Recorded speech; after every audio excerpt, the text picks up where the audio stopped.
I was 50 years of age. I've been going to synagogue all my life. How come we never read Psalm 22 or Isaiah 53? And then I turned to Jeremiah 31, and at verse 31 I read an amazing statement. Jeremiah 31:31, in our side of the Bible, says, God says, "Lo, the day is coming when I will enter into a new covenant with the house of Israel and the house of Judah." A new covenant God's promising to us Jewish people. A new covenant He's promising to us. I was raised to believe that the new covenant was for Gentiles only, not for Jews. And here is a promise from the living God saying that He's going to give to us a new covenant. I was astonished that I'd never known this before.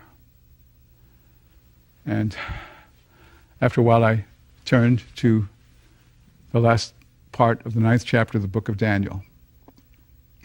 And this is a very complicated portion of the scripture. Those of you who read it know what I'm talking about. I don't remember what verse it is, 26, 25, 27, somewhere in there. There's a 4-part statement. It's very complicated, but breaking it down, it says this. It says that Jerusalem shall be destroyed, and the temple, by the prince who shall come after the Messiah is cut off.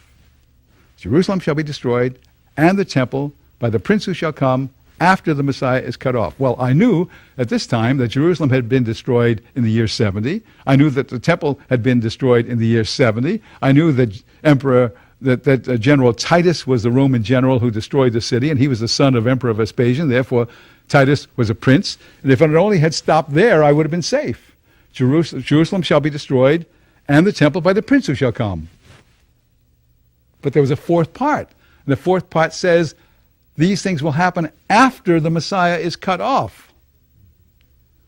Which said to me that either this book that I've been reading, these scriptures, the Hebrew scriptures, are nothing more than the story of the Jewish people, or the Messiah came before the year 70.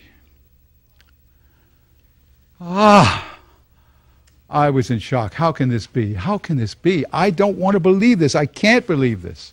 I can't believe this.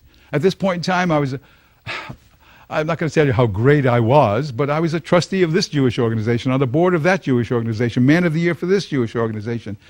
How can this be? How can I consider what I'm reading? How can this be true?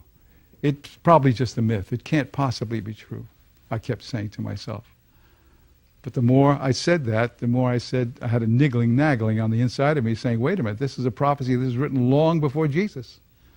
Long before Jesus. So either this is not true, or else our Messiah came before the year 70. Gulp.